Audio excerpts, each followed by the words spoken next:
concernant la providence. Il y a des citations. Tertullien dit « Aux dispositions de la providence, à ses lois, sachez reconnaître la bonté de Dieu. » Quand la providence agit en notre faveur, et vous voyez que la providence, c'est toujours, vous allez voir, quelque chose de positif.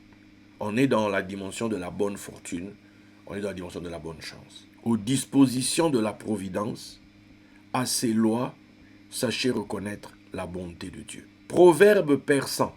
Jouir des bienfaits de la providence, voilà la sagesse. En faire jouir les autres, voilà la vertu. Je répète. Jouir des bienfaits de la providence, voilà la sagesse. En faire jouir les autres, voilà la vertu. Quand la providence, quand El Malégade va commencer à t'apporter des bonnes nouvelles, il faut t'en réjouir. Il faut jouir de la vie avec intelligence forcément. Mais ce n'est pas que pour toi. Ce n'est pas que pour toi. La gloire du riche, c'est de voir les gens à sa table. Sa joie, elle est là. On mange avec les gens. Au Congo, on dit, c'est même pas qu'au Congo, on mange avec les gens parce que le cercueil est lourd à porter. Le jour où quelqu'un devenait empereur à Rome, un esclave était chargé de lui dire « Souviens-toi que toi aussi tu vas mourir ». Le jour même où il faisait son triomphe là, le jour où, genre quand les présidents français descendent les Champs-Élysées là, sur la voiture de commandement, et il y a un esclave qui est monté derrière. Son job, c'est de te rappeler. Tu as vu tout ça? Que ça ne te trompe pas. Rappelle-toi que toi aussi, tu vas mourir. Et ce jour-là, tu auras besoin que des gens portent ton cercueil. Tu auras besoin que des gens portent ton cercueil. Donc, comme tu es dans la gloire, là, sois bien avec les gens. Sois bien avec les gens. Il ne faut pas que le jour où on va chercher des gens pour porter ton cercueil, tes proches, même personne ne veut s'approcher de toi. Tes amis, personne. Tu me diras, oui, on va payer des gens qui vont porter, mais vous comprenez l'idée. Maintenant, j'aime bien cette dernière. C'est de Chamfort, dont Maxime et pensée, caractère et anecdote. Là-bas, il dit ceci. Quelqu'un disait que la providence était le nom de baptême du hasard. Ça, je pense que vous allez apprécier. J'ai beaucoup aimé. Quelqu'un disait que la providence était le nom de baptême du hasard. Quelque dévot dira que le hasard est un sobriquet de la providence. Donc, le hasard, la chance, la providence, on est dans le même bain, on est dans la même affaire. Vraiment, on est là-dedans. Ok? On est vraiment là-dedans. Attendez, est-ce que je vais vous trouver autre chose?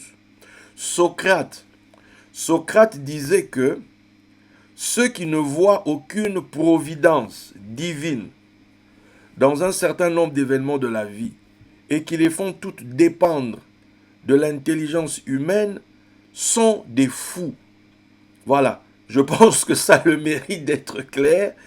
C'est le grand Socrate qui le dit, donc je ne vois pas ici quelqu'un qui va remettre en doute ce que Socrate a dit. Ceux qui ne voient aucune providence divine dans un certain nombre d'événements de la vie et qui les font toutes dépendre de l'intelligence humaine sont des locaux, sont des fous. Et pour le coup, ce n'est pas des ampoko, voilà. C'est des fous. Voilà. Pour les gens, en fait, dès le moment où vous devenez religieux, vous oubliez que vous, en fait, vous avez été emmené à l'intérieur du sanctuaire, mais la majorité de la foule est à l'extérieur, mes amis. Pour nous, dans le temple, on va parler des expressions comme la bénédiction, tu vois, la bénédiction, la faveur de Dieu, la grâce. Ça sont des expressions religieuses. C'est des expressions religieuses, c'est des expressions de personnes croyantes qui croient en Dieu, je veux dire vraiment qui étudient la parole, qui étudient la Bible. Mais quelqu'un qui vit, n'oubliez pas, l'évangéliste, L'évangéliste, c'est quelqu'un qui sort du sanctuaire et qui va au milieu du monde. Gagner la foule. C'est la foule qu'il faut aller gagner. C'est la foule, les nations, là, à qui il faut aller présenter la parole. Mais eux, ils ont leur langage. Eux, ils connaissent pas, ils n'utilisent pas les mots bénédiction, les mots grâce. Non, ça sont des mots religieux. Ce sont des mots chrétiens, ce sont des mots des gens d'église. Dans le monde, c'est les mots hasard, c'est le mot providence, c'est le mot chance. C'est ça les mots que les gens du monde utilisent. Maintenant, si toi tu entends, non, Dieu n'est pas dans la chance, ça va pas. Toi, tu parles comme quelqu'un qui est dans l'église, qui a ouvert la Bible, qui la lit. Mais maintenant, tu dois parler dans la langue des gens. Et si toi, tu es avec Dieu, tu dois donc savoir que la bonne chance, la providence, c'est Dieu. C'est Dieu qui en est la source. Alors, comment ce gars païen-là, qui ne connaît aucun mot de la Bible, qui ne connaît pas la parole de Dieu, va pouvoir te suivre? Savoir que Dieu est avec toi. Ben, il faut que tu démontres. Il faut que tu démontres la puissance de Dieu. La dimension de la providence fonctionne avec le cœur. Donc, ces réalités, chance, c'est à l'extérieur. Souvent, on veut traiter les gens à l'extérieur comme s'ils connaissaient. Ils ne connaissent pas. Ils ont leur propre, j'allais dire théologie de la vie. Ils ont leur propre compréhension du monde, etc. Ils ont, voilà. Tu vas lui dire, Dieu t'a béni. Il ne comprend pas encore. Dieu, c'est trop théologique. On peut demander c'est quel Dieu, de quelle religion, tu vois. Ça va demander le cerveau en fait. D'où la dimension du cœur fonctionne avec l'interface, avec le messager. Crois-tu que cet homme est un homme de Dieu? Qu'est-ce qui fait que quelqu'un croit que cet homme est un homme de Dieu? Non. Il y a des choses que je vis quand je suis en présence de cette personne. Il y a des choses que je vois. J'ai fait des... Tu vois, la femme de Pilate, elle lui dit quoi? J'ai souffert en songe à cause de cet homme. Cet homme est un saint homme.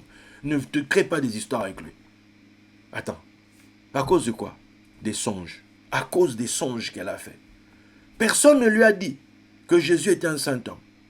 Mais ses propres songes, dans sa propre théologie à elle, elle n'est pas chrétienne. Elle dit à son mari, lui là, il ne faut pas lui créer des histoires. Il ne faut pas lui créer des histoires.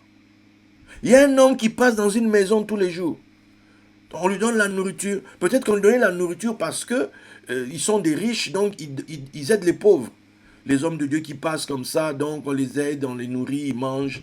C'est genre une station, ils mangent. Et puis cette femme un jour, pourquoi elle se lève et dit, l'homme qui passe tout le temps ici, c'est un saint homme de Dieu. Qu'est-ce qui lui a révélé ça? Qu'est-ce qui fait que du jour au lendemain, something change au-dedans d'elle? Elle dit, non, non, non, non, le gars qui passe ici, c'est un saint homme. Donc, tout le temps qu'il venait là, elle n'en avait pas la révélation. Tout le temps qu'il venait, on lui le nourrissait d'une certaine manière. Il mangeait déjà. Mais le jour où son cœur lui a donné cette révélation, lui, là, il n'est pas comme les gens qui passent ici.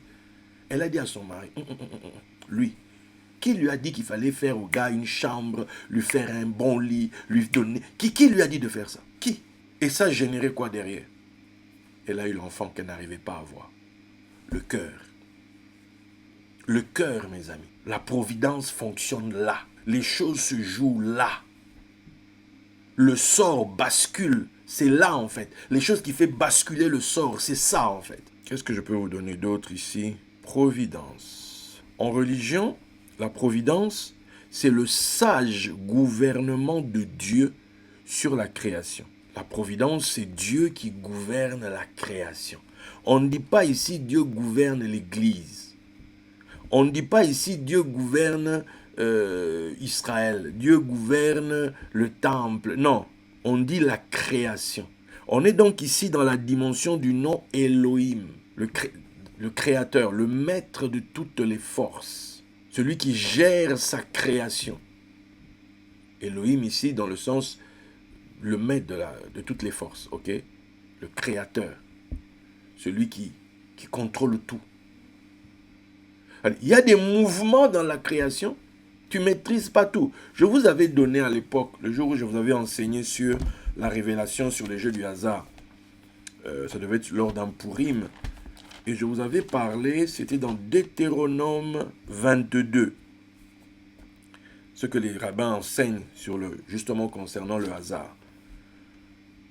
Deutéronome 22, verset 6. Si tu rencontres dans ton chemin un nid d'oiseaux, sur un arbre ou sur la terre avec des petits ou des œufs, et la mère couchée sur les petits ou sur les œufs, tu ne prendras pas la mère et les petits. Tu laisseras aller la mère et tu ne prendras que les petits, afin que tu sois heureux et que tu prolonges tes jours. Ça là, c'est si tu rencontres par hasard, quand tu lis le texte en hébreu. Donc ici, l'Assemblée d'Israël traite du principe de causalité, la loi de la cause et de ses effets. Donc le nid, c'est le principe de causalité lui-même, dans lequel on retrouve deux choses. La mère, c'est la cause, et les petits, ce sont les effets. On te donne ici, donc on te dit, renvoie la mère, c'est-à-dire la cause. Écoute, tu gagnes au loto, puisque c'est de ça dont on parle ici, disons les mots. Tu gagnes le jackpot. Tu vas dire que c'est qui t'a donné ça? Tu vas dire que non, vous savez, c'était des probabilités. En termes de probabilité, voilà, ça ne pouvait qu'arriver, voilà. Mais c'est arrivé chez toi comment? Si tu es quelqu'un qui croit en Dieu, déjà, le païen, quand un truc comme ça lui tombe dessus, moi je lis les histoires des gens, des gagnants du loto. Attends, quand ça arrive aux gens, c'est un choc. Surtout quand c'est des millions. C'est un choc. Il y a des gens, ils prennent des jours avant d'aller se présenter à la Française des Jeux. Parce que c'est panique générale, panique à bord. Certains disent, quand ils veulent maintenant comprendre, mais pourquoi lui? Certains, c'est la grande panique. Pourquoi lui? Hein? Pourquoi moi? Etc. La providence. Certains, maintenant, c'est là qu'ils apprennent à être humbles. Qu'il y a une force au-dessus de nous.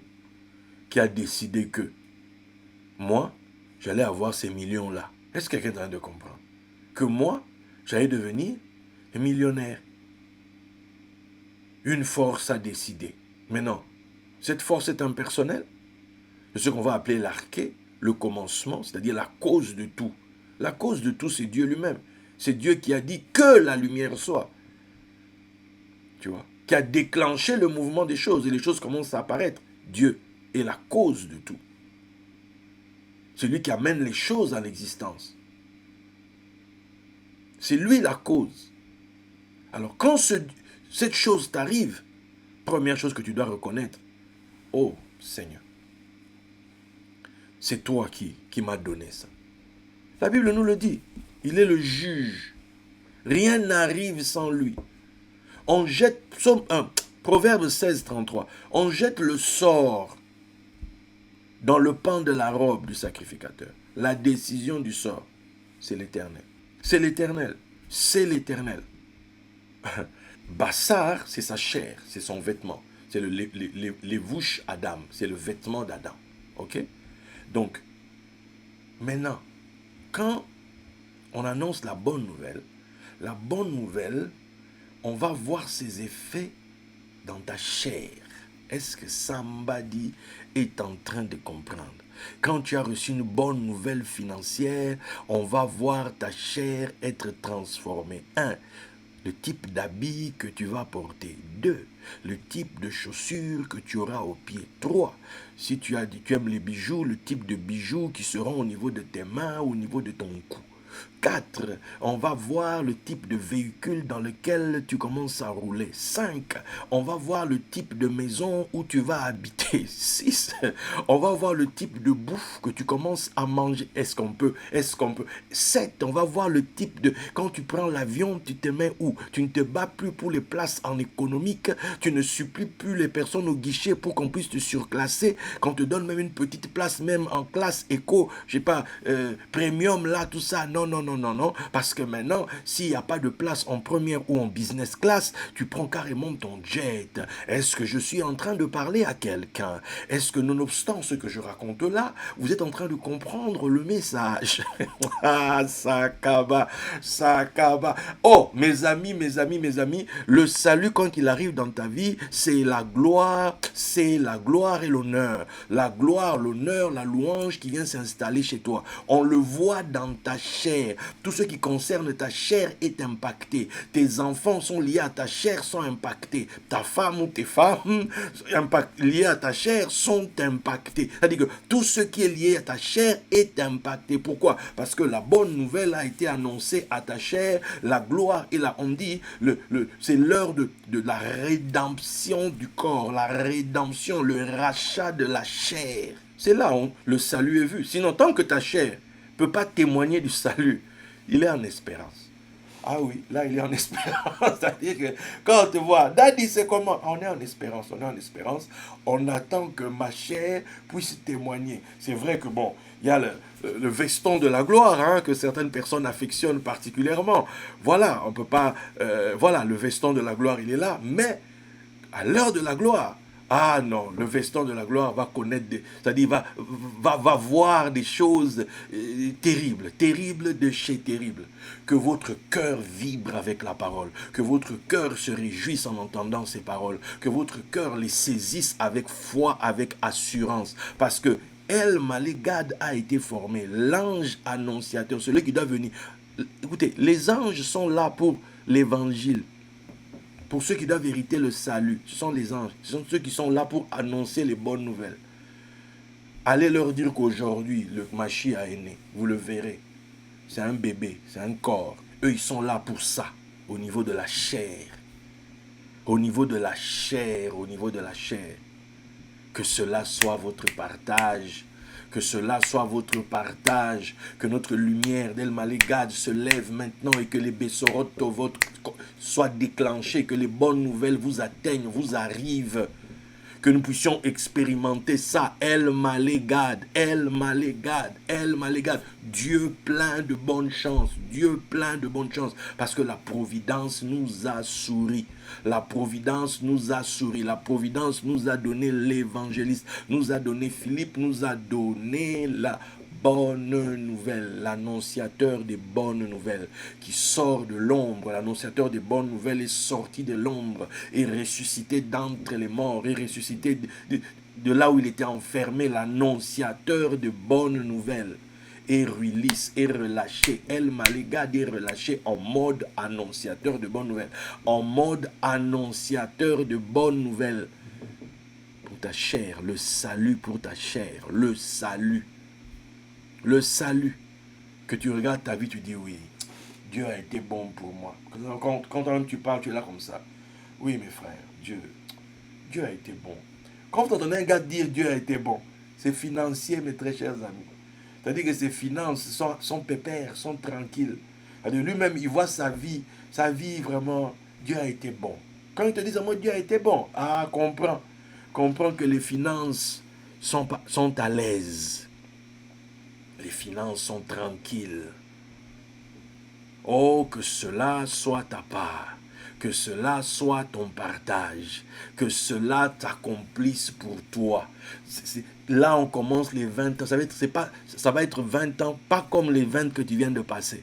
Pas comme tes 20 dernières années, où tu tirais comme on dit, le diable par la queue. Non, non, non, non, non, c'est terminé ça, de tirer le diable par la queue. C'est terminé ce type de vie-là. Maintenant, c'est une vie différente. Maintenant, c'est une vie où c'est toi qui vas aller au secours des gens.